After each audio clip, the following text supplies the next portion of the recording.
And Kingston community braces for possible floods. Also in the news, gas stations run dry in western Jamaica amid storm preparation. Port Royal residents defying safety orders again. And in sports, host nation United States crashes out of Copa America.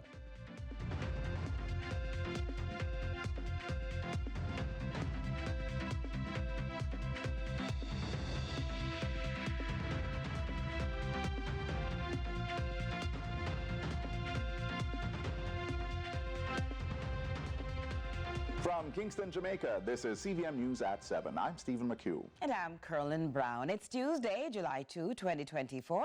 Thanks so much for joining us. Well, we begin this evening in St. Andrew, where residents are dealing with severe drainage issues as Hurricane Beryl approaches. Despite local efforts, the community fares knee-high floodwaters similar to an event that submerged the area last year. Ramon Gordon revisited the site today. Fridge, stove, car, our house over here. We need help, we need to clean. The sentiment is not new. Over the last several years, CVM News has become a fixture of sort here in the Kingston 20 community, which is consistently confronted by knee-high flood waters. Residents say the culprit is inconsistent drain cleaning, a claim backed by the mounds of garbage floating atop green, slime-filled water. CVM News visited the home of one resident who's lived in the community for almost 2 decades. She's anxious ahead of the storm. This is when the rain fall? In here is river. River.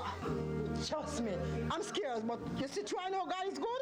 I keep on rolling on. Residents in the area have lauded the work of their local representatives to clean up the drain connected to the now infamous Sandy Gully. However, they contend these efforts alone may be inadequate to tackle the drainage debacle. Despite fears, residents have started mobilizing on the ground. We're going about 15 truckload of debris so far out of this drain only. You understand? Right now we have a back over there. As proof, we have manpower right now inside here. These look like community people. Community people, yeah. But they might get a little 2 pence and them need little food. The National Works Agency cleared a section of the Sandy Gully on Tuesday. But as the island braces for Beryl's impact, Jamaicans here must also contend with another challenge.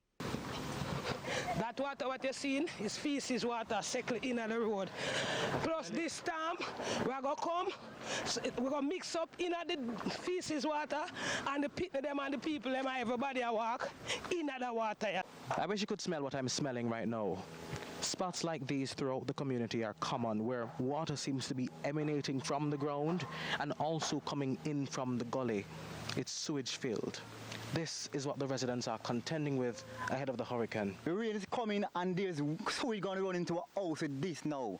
Not because they live in the carpet area, they make it look like it's quarters here. We are human beings. Councillor Michelle Thomas, she's really doing a good, very good work, but she cannot be so many places at so many times. She cannot do it alone. She needs help, and we're asking the government to help her that she can help us. Residents have already started evacuating the most vulnerable in their community, but others say they simply have nowhere to go as the island braces for Beryl. Jamaicans here are saying an extra special prayer. Ramon Gordon for CVM News. And well, as Jamaica braces for the first major hurricane of the season, concerns are heightening in sections of St. Thomas and St. Andrew about flooding. The residents' fears are exacerbated by the ongoing construction of the Southern Coastal Highway Improvement, SKIP, which they say will amplify the already severe inundation they usually experience. Our reporter Natalia Clark also visited that low-lying area today. You know how they usually say there's a calm before the storm? That's the atmosphere here in 7 Miles Bull Bay. I'm at this property called Big Yard, which comprises of about 7, probably 8 houses. And they're very concerned about Beryl arriving tomorrow as a Category 5, probably Category 4 hurricane. As you can see, they are in very close proximity to the sea. Several occupants of the yard described to CVM News how when it rains, the waves swell dangerously, and so the impending hurricane, accompanied by its turbulent wind, is bound to cause a significant damage. When the waves them arrive, we don't see the house them. The yard is just like the seabed. It is very dangerous. Right now, how I feel through that storm, I'm really sick. I feel very sick. But I depend on Jesus, because through the storm, He's with me. While most of the people we interacted with refused to speak on record, the general consensus was that people are preparing to spend thousands to repair their homes and properties. We have to buy back things to patch up back, because sometimes the house lean. Or see that storm I come, I depend on it to lean. Always lean. Lean down. And at the bottom, eat out. Side is them eat out, so we have to use stone and pack them back.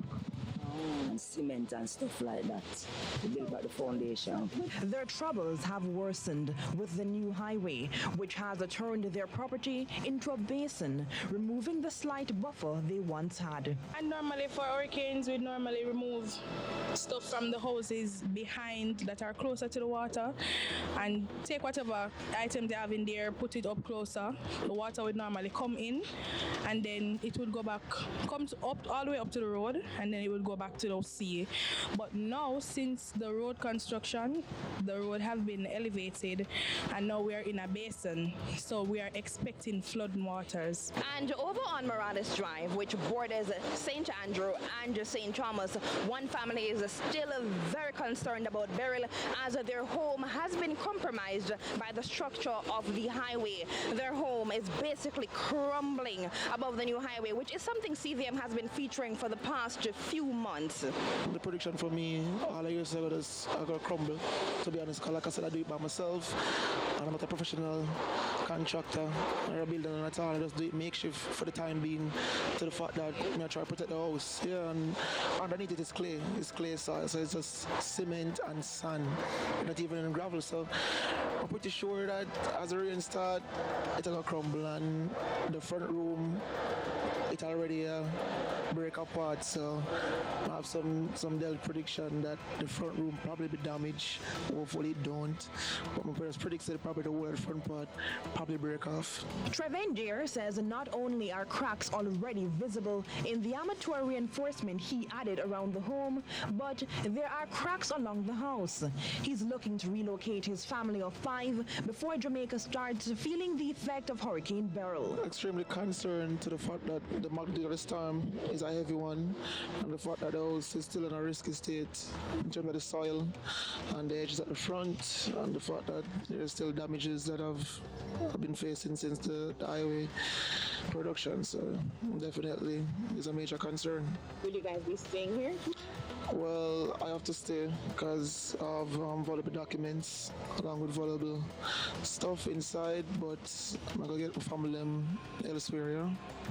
Probably I'll pay for a motel, or if they want to go to shelter, them feel comfortable, them take them there. Yeah? Mark, another resident in the vicinity, says among his concerns is land slippage. I've already buttoned up and stuff like that, and so the other concern I have is pertaining to the land slippage. Just that, because our area is vulnerable to water, yes, to rain and stuff like that. So land slippage is just the main thing, Yes, and power outage and stuff like that, because we're dependent on that, because without electricity and stuff like that, it's going to be difficult for us to carry through. Director of the Meteorological Services branch, Evan Thompson, says the areas to be severely impacted are along the island's south coast. That the activity would come up along our southern coastline if the center of the system moves off our coast to the south. Therefore, any inlet threat. Any bay along the southern coastline is at risk of storm surge flooding. So similar kinds of activity that have occurred in Caribbean Estate in the past with Hurricane Ivan, I believe it was, and then also in Portland Cottage in Clarendon, those communities and all other communities along the south coast would be at particular threat of storm surge. Natalia Clark, CVM News. Some Jamaicans are known to resist weather predictions until it's sometimes too late, leading to devastating outcomes. Now, with Hurricane Beryl creating havoc in some of our neighboring countries over the past days and ominous signs during a seeming calm, some fisherfolk in Clarendon are not treating the advisories lightly.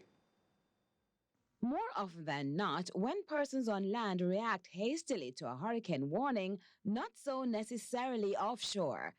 However, Beryl, which has ravaged some Caribbean coasts en route to Jamaica, seems to be getting some respect behind her back from fisherfolk in Rocky Point, Clarendon. Me here hurry, you know. I'm gonna make Kane come and catch me over there, you know. Say, best thing we do come up, because a soldier, they might force somebody left from over there. So what is we can't come up if a soldier, then lift up, what do we? We also caught up with Clarence Banton, a seasoned fisherman who has been reading the signs for years. That's level. Shine, level. Oh, we can't know, we expect the hurricane to come. So when the hurricane come, we see as well, calm and the breeze soak in. We push it back out. Right, and this morning we prepare ourselves. We all up a vessel them, because we don't want the hurricane to mash up the weather we are come. We prepare things, put it on higher ground, take it out of the sea. When the sea gets rough, the boat they may cut off and turn crossway and swam. Understand?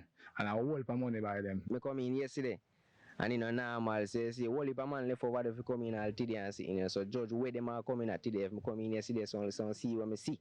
And we broke in a boat. And normal son tall, all I see someone tall and some light post and sitting. And if you wonder, what is a father? About 3 boat away. 1 engine with the pan, whole chair with the pan, 1 engine. They say this is no laughing matter, especially for those who are not paddling towards land. If you want to see what you have your problem, I have to meet you with that. But most of them are not hustle if you come in now, before weather this evening. Finding way up at the yard, man, the best thing that we can tell them. We try to reach Panelania. Because I tell you, sitting when I pass through yesterday, judge them where I come up. I don't know how a boat I come up to this still, you know. You see me? And now, man, later, father. Remember me tell you, man. In the meantime, we wait. And as the country continues to brace for Hurricane Beryl to make landfall, Information Minister Senator Dana Morris-Dixon is imploring Jamaicans to take the impending disaster seriously by making use of the available shelters. The hurricane is expected to pass southeast of Jamaica on Wednesday. We're also focused on the shelters and getting the shelters ready. There is a list of about 900 shelters. It's a lot of shelters across the island. We ask all Jamaicans to know where their nearest shelter is, and so that they can evacuate. This is not a storm for us to take lightly. Let us get through this alive. And if someone is asked to evacuate, we ask them, we know that it's hard to pick up your things and have to go to a shelter. But we say to you, your life is important. And so we don't want to take any chances with this hurricane.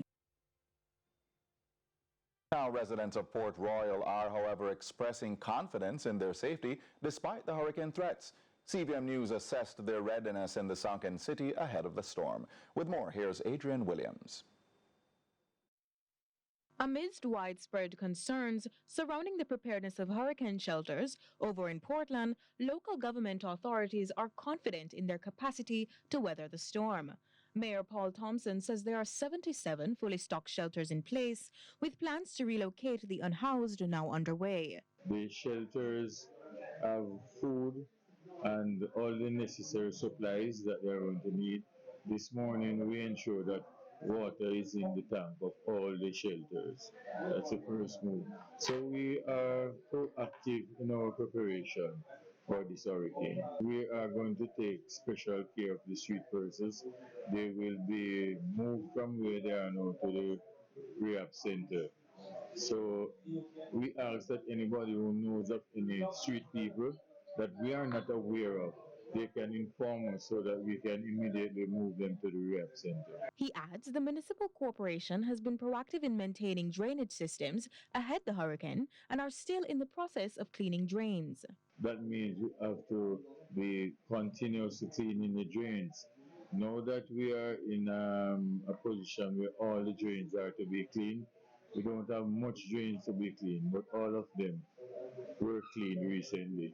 So we are in a state of readiness as far as the drains are concerned. Meanwhile, businesses in the parish have strapped up their boots and closed early today, securing windows and assets. Consumers were also seen making last-minute preparations amidst perilous times.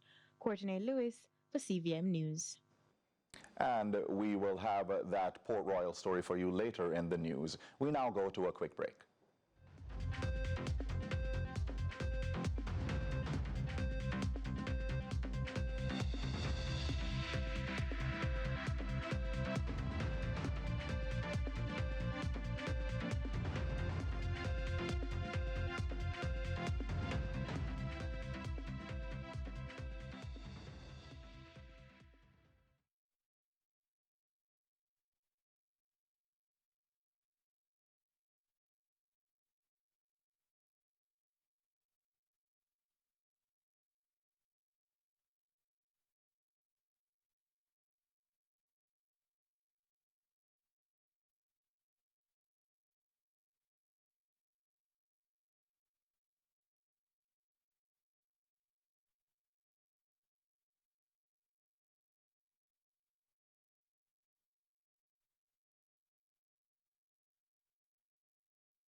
Welcome back. This hurricane warning, a reminder that it remains in effect for Jamaica as Hurricane Beryl continues to threaten the island with devastating impacts. At 4 p.m., the eye of Hurricane Beryl was located about 420 miles east-southeast of Kingston. Beryl is moving toward the west-northwest near 22 miles per hour, and this general motion should continue through Wednesday, followed by a turn more toward the west on Wednesday night or Thursday. Now, maximum sustained winds are near 155 miles per hour with higher gusts, and Beryl is a Category 4 hurricane. Now, the eye is expected to be south of Haiti this evening before it approaches the southeastern coast of Jamaica on Wednesday morning. Currently, the center of the hurricane is expected to move very near or over the island's southern coastline during Wednesday afternoon. Rainfall from the outer bands will, however, start affecting Jamaica very early on Wednesday morning, starting with sections of eastern and north central parishes. Of course, these will gradually spread across the island as the center moves closer to the coast. and will be accompanied by periods of strong winds, gradually increasing to hurricane force during the morning. Dangerous storm surges or battering waves, I beg your pardon, will also be generated mainly along coastal areas of eastern and north central parishes. Do stay with us. We'll have lots more for you right after this.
Welcome back. Still on Beryl over in the Sunshine City, while some residents are unfazed by Hurricane Beryl, others are not taking any chances. Residents and business owners in the area are ramping up their efforts in preparation. Getting my water, whatever to prepare to cook my food if anything happens. It would go worse, you know. But we are preparing. Makes sense because we don't know. Well, all we have to do is just prepare ourselves, because I've been tracking it, and I take it really serious. So one has to really get yourself some safe stuff. Your generator, make sure they have in gases. Make sure them properly serviced, and we get waters and food stuff to ride out the storm. We are tired of zinc them and them thing because we are saying storm they are category 5. You see me?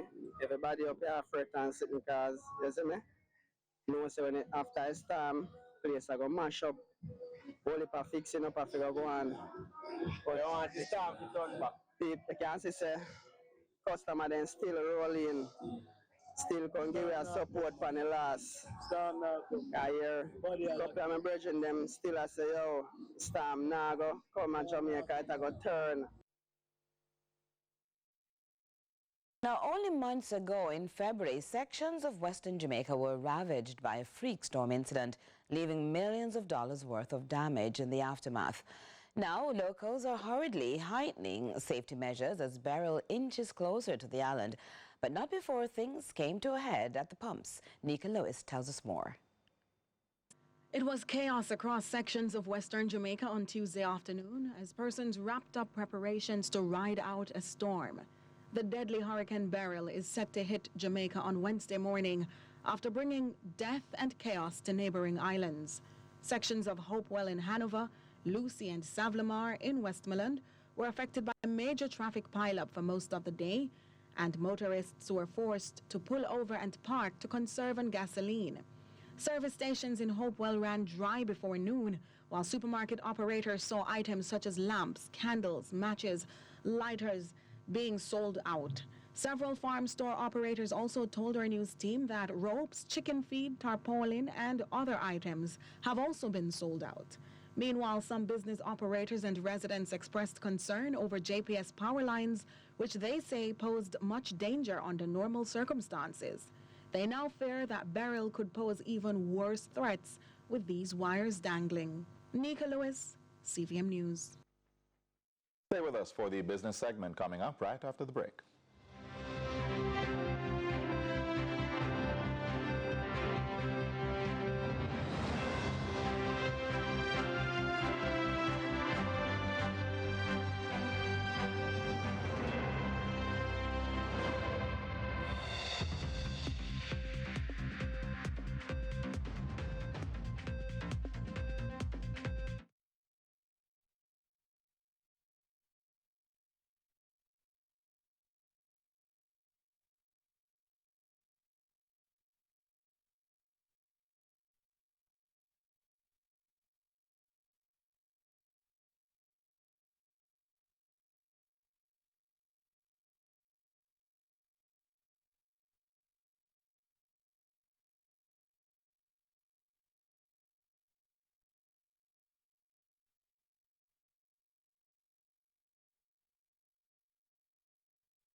Good evening and welcome to the Business Report. I'm Andrew Laidley.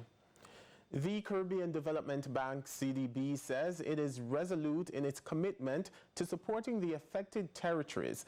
In a statement, CDB says a near-term measure will be the provision of funds to address urgent needs at the national level. The regional bank shared that it is in active communication with the governments of the impacted countries to respond to immediate support requests following the requisite damage assessments. CDB says it is ready to deploy its full capacity to bolster recovery and rebuilding efforts. Its team is actively coordinating a comprehensive, multi-tiered response to meet immediate, medium, and long-term needs. Now, President of the private sector organization of Jamaica, Mitri Siaga, has indicated that economic impact from Hurricane Beryl is inevitable. But he says his members are hopeful for a speedy economic recovery in the post-hurricane period to mitigate the impact on their businesses. Finance, who has said that economically we have all the things in place to survive any eventualities that happen. And I think we have the reserves in place. However, a hurricane like this is going to cause it's going to have a severe economic impact on the country. And, listen, we live in Jamaica, we live in a hurricane belt. It's going to happen. We have been blessed over the last few years. We're going to have to take the good with the bad, right? In the meantime, he's urging the finance minister to utilize some of the island's healthy reserves to ensure the poor and vulnerable are taken care of during and after Hurricane Beryl. This is something that those of us that have been around long enough now have become used to. So economically, it's going to have an impact. There's no doubt about that. But I'm hoping that with the reserves that we have in place as a country, we're going to be able to care for the least and the most vulnerable in our society. And that's your business report for today. Up next is your market summary, and do stay tuned for more CVM news at 7 with Carlin and Stephen after the break.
Welcome back. You know, we have the opportunity now to speak with Jansel Martha Thomas, a resident of St. Lucia, and Hamlet Mark, a resident of Grenada. Both have just endured Hurricane Beryl.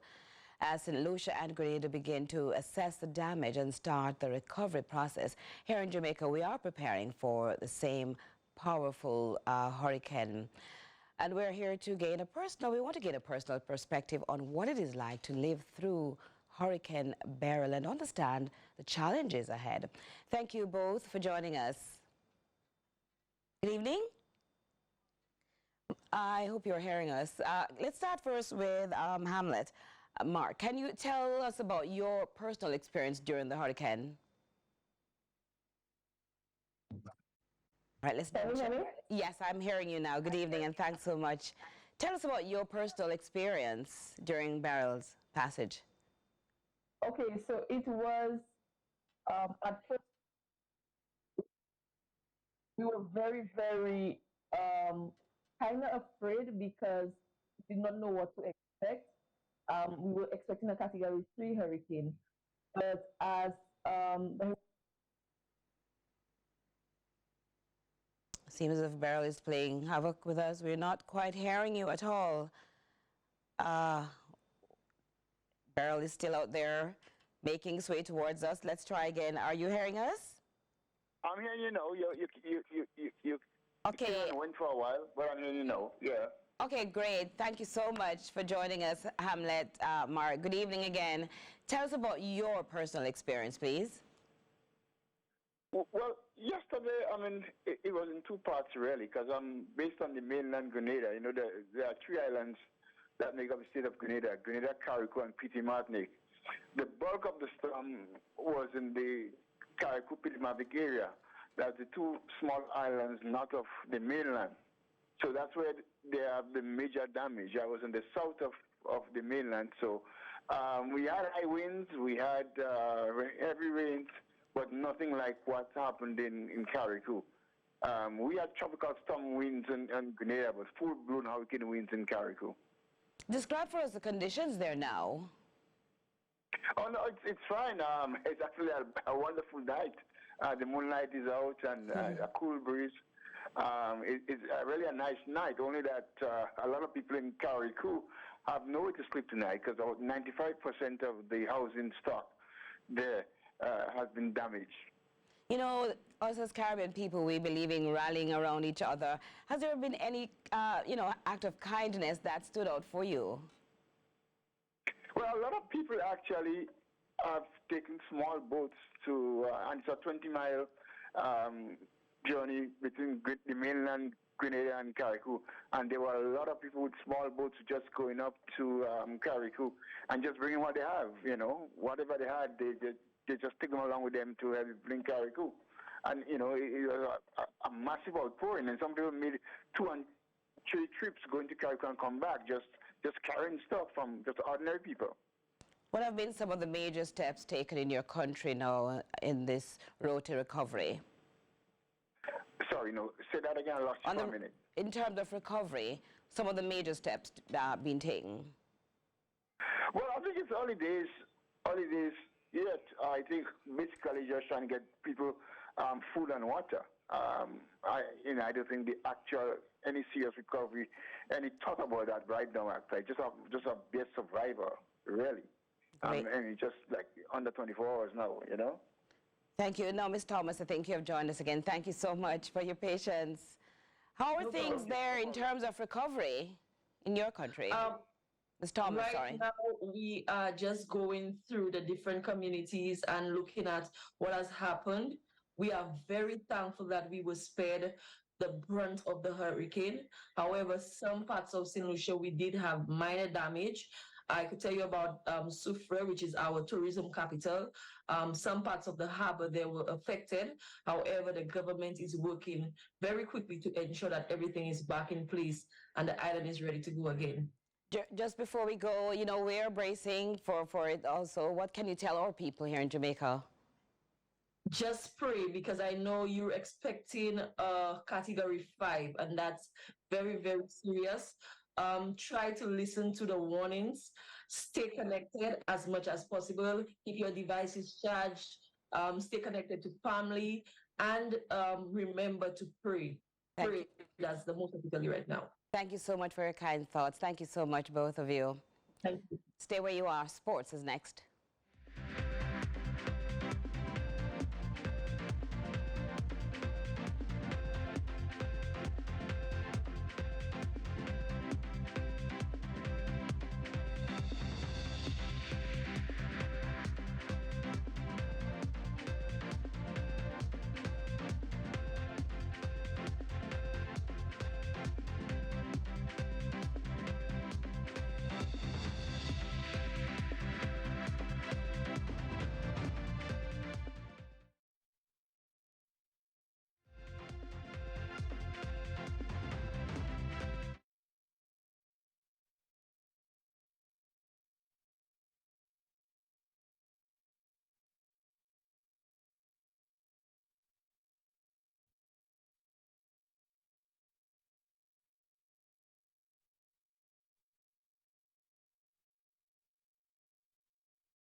Good evening and welcome to sports. My name is Orville Higgins, and football is where we start. The host nation, the United States, bowed out of the Copa America following a 1-0 defeat to Uruguay in Group C on Monday. Matthias Oliveira scored the all-important winner in the 66th minute to eliminate the U.S., who needed a victory in order to advance to the quarterfinal. Here are the highlights. The Copa America report brought to you by KFC, Ray & Nephew, Courts and Sunshine Snacks. And a big moment. This was the moment, the goal, the breakthrough for Matthias Oliveira. Just his second international goal. The Copa America report brought to you by KFC, Ray & Nephew, Courts and Sunshine Snacks. Meanwhile, Panama joined Uruguay in the quarterfinals following a 3-1 win over Bolivia on Monday. The Central Americans finished second in Group C on 6 points, as Uruguay finished top with 9 points. Panama will face the winners of Group D in the quarterfinals. And of course, you can catch the Group D top-of-the-table clash between Brazil and Colombia. That match comes up live at 8 o'clock p.m. on CVM TV. Brazil, who sits second on 4 points, must win if they are to top the group. However, Colombia, who are current leaders on 6 points, they only need a draw to finish on top. Also in Group D, Costa Rica and Paraguay will battle at 8 p.m. on CVM+. Paraguay have already been eliminated, while Costa Rica faces an uphill task in order to qualify, as they currently sit on 1 point with a goal differential of -3. Now, the Jamaica Golf Association announced on Monday via its Instagram account that the 36th Caribbean Amateur Junior Golf Championship, originally set to tee off on Wednesday at the Caymanas Golf Course, has been postponed due to Hurricane Beryl barreling towards the island. Here's President of the Jamaica Golf Association, Jodimon Barrow. Well, we understand we don't have Miss Jodian Barrow. Now, Blaise Bicknell advanced to the second round of the ITF M25 tennis tournament in Laval, Canada on Tuesday, after breezing by the Canadian qualifier, Michael Arsenault, 6-1, 6-2. His next opponent will be another Canadian qualifier, Cleve Harper. And Spain's world number 83 ranked Jessica Buzas Manero pulled off the upset of Wimbledon so far, ousting reigning champion Marketa Vondrousova 6-4, 6-2 on Tuesday for her maiden tour level victory on grass. Prior to her first round match, Manero had never won a Grand Slam main draw game before. Now, Vondrousova is the first ladies singles defending champion to fall in the opening round since Steffi Graf way back in 1994. Meanwhile, world's number 1 Iga Swiatek prevailed in the battle of Grand Slam champions. She eliminated Sofia Kenin at 3-4. Now, on the men's side, 7-time Wimbledon champion Novak Djokovic picked up his first victory since knee surgery to secure a place in the second round. The 37-year-old Djokovic defeated Vit Kopriva 6-1, 6-2, 6-2 to set up a wild card clash, or set up a clash with British wildcard Jacob Fernley. More sports to come right after the break.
Welcome back. Some news now in basketball as Edgewater Wolverines continue to bask in the success of lifting the Southern Conference Division I title. President of the league, Jason Moses, has described the season as a major success. We are very pleased with the outcome of the league and how it ended, and we are very, very, very thankful and grateful to our sponsors, Grace Kennedy Financial Group, more specifically the GK1 brand. They came on board. We had our first All-Star game in a long, long while, sponsored fully by GK1. And as you can see here tonight, they are well represented, and we had a lot of trophies and prizes, and the players were well celebrated today. And it was a great end to the season, and we hope to continue our partnership with Grace Kennedy Financial Group. The Southern Conference Division I League is the only community-based basketball tournament in the country, with the preliminary round and semi-finals played in the communities of the 21 participating teams. Definitely. We are always community-based first, and basketball comes after. And tonight we saw that basketball is live in Jamaica, and we have a lot of talented youngsters within the communities of Kingston and St. Catherine. And we just want to continue to grow the sport, and hopefully we can grow it with our new partner, Grace Kennedy Financial Group, the GK1 brand. By far the most organized basketball league in the country, Jason Moses, who has been president since 2017, was asked if he would make a run for Jamaica Basketball Association president at the next AGM. No, well, I won't say that's not a possibility in the future, but right now my heart and my passion is with the community league. Myself and Mr. Calvin Martin put in a lot of work over the years to maintain this league. And you know, we have many years when we had no sponsorship. And we thank the InSports entity for supporting us over the years. But we want to carry it a step further, and I think we are heading in the right direction. This year's league was an historic one, with 2 first-time finalists, Edgewater Wolverines and Pepin Kings, with the Wolverines becoming the first team from Portmore to win the title. Angela Melville, CVM Sports. Well, that's it for sports for this evening. My name is Orville Higgins. Now over to Stephen and Curlin at the news desk. Thanks, Orville, and thanks for making it CVM News at 7. I'm Stephen McHugh. Stay safe. And I'm Curlin Brown. Stand by for our live Copa America coverage of Brazil versus Colombia. I'm Curlin Brown. Good evening.